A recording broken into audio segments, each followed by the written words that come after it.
let's just face it, everyone.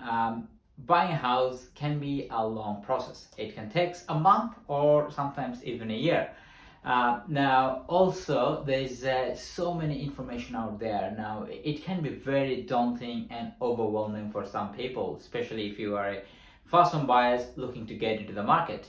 And there's so many information. Like if you do even a simple Google search, you will see there's like hundreds of lenders out there with thousands of different products.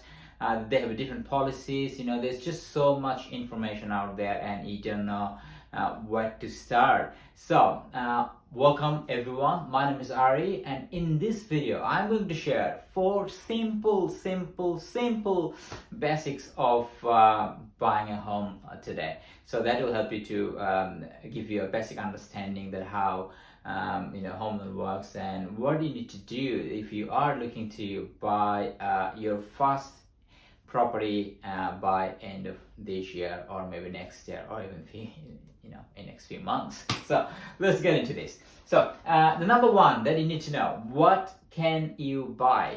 So this is the most important thing you need to understand before you even decide that you want to buy a home. Like, what can you buy? How do I know? So the most of the banks or the lenders, so check 2 things. Number one is how much can you borrow, your borrowing power, that it is called the borrowing capacity, or and the number 2 is how much deposit you have. So the very there's a very easy way to do that. Now I would say, like, it's not obviously 100% right, but the basics is, like, if you say you just need to multiply your annual salary. So for example, if you are, say, single and you kind of in $80,000 a year, so if you just times by 5, that will give you 400k. So you can say roughly you can borrow up to a $400,000 home loan, but this loan amount that you can borrow will fluctuate depending on how much other liability you have. Now you can go maybe up to like 6 times, so like 480 if you don't have any other liabilities, like no credit cards, no personal loan, even no help or HEX debt. But if you have any other, if you have some other liability, then things, the loan amount that you can borrow will obviously come down. But this is you can say a standard 5 times of your annual salary. So this is where you can start. And then number 2 is deposit. How much deposit do you have? Now banks normally prefer 8 to 10% of the deposit or equity that you need to have from the day one.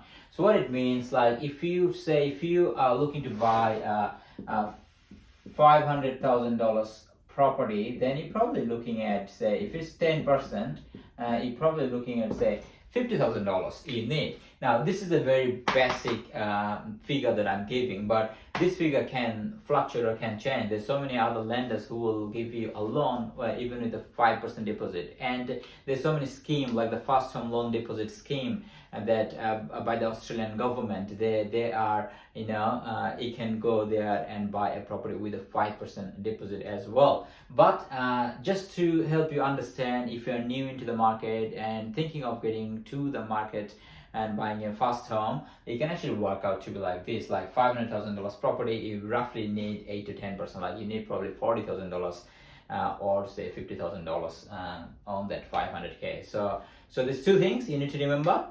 If you are on annual salary $100,000, you can go up to 500 or maybe more or less depending on what sort of other liability, and that 8 to 10% deposit that you need. So now you know what can you buy. The next one is, what is your time frame? Like, this is very important because you may be renting or you may be living with your parents. So if you say, for example, if you're renting, and have you got a lease? Like if you have a lease for 6 months, when the lease expiring, like you wanna time these things. Like for example, if you're in a rental property and your lease is gonna come to an end of this year, You just need to think and plan ahead and make sure that you buy something, and you can actually move in as soon as or before your lease ends. So it's just all about planning. What are you gonna do? Get yourself together, get everything together, and make sure that you move into the right direction. You just need to have a very strong plan, and you need to very strong plan that what you want and when you want. So I keep saying on my videos that home buying journey is can take a long time, but it's all about more planning. What do you want and when do you want? So so plan your time as depend on your situation. And number one, create a short list. It is very important, especially for first home buyers. I have seen people look for the properties pretty much everywhere. Now, even when I was a first home buyer, I live in Melbourne, and I was looking at north, south, east, west, everywhere. If my friend says, oh, there's a property there, do you want to have a look, I'll go there, and over the weekend I'll check. Doesn't matter whether it's 20 kilometers away or 30 kilometers away, but it's it was very broad.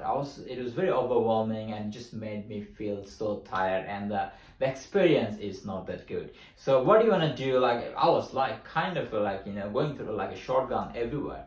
What do you want to do? You want to have at least make a short list of 2-3 different suburbs, so that will help you to understand what's the property and how much the property is selling for in that suburbs. And then once you have the short list, you can actually look for those property in those particular suburb, and you'll have a more understanding how much you need to borrow, or based on what sort of properties that you're looking at and what's the price range on that suburb. So that is very important.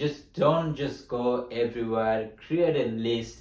It's gonna help you and make your home buying journey as smooth as possible. So the number one, get yourself pre-approved. It is okay. So this is one of the most important stuff as well. So all of them is important, but this one, get yourself pre-approved from the lender or lock it. So what will happen is, if you apply for a home loan and the lender will do a full assessment on your application, and based on your income, expenses, other liabilities, they will do a full assessment and give you a pre-approval. Pre-approval is a kind of indicator that says how much you can borrow, or based on that, what's the maximum the security value or the maximum purchase price that you can go for. So pre-approval is a great way to understand where you are sitting, and it will help you to make your home buying journey as quick as possible and make it more easier, I would say. Now, I think that's all. These are all 4 simple steps. I know there's so many other things that you need to consider, but I'm not going in details. I thought I'll just make a very quick video today, just to all the first home buyers there, just to help you understand how the whole process works. And I hope that now making sense. And lastly, if you need any help with your pre-approval, give me a call. My number 0416 87 0003. Just a 2-minute phone call. Give me a call. I'll go through the details, and we'll help you to get that your pre-approved and make your home buying journey make your dream come true. So that's all, and thank you for watching. If you haven't subscribed my channel, go and smash that button. And I always appreciate your time that you took to watch my videos. Thank you for watching, and I'll see you in my next one. Have a good day. Cheers. Thank you. Bye.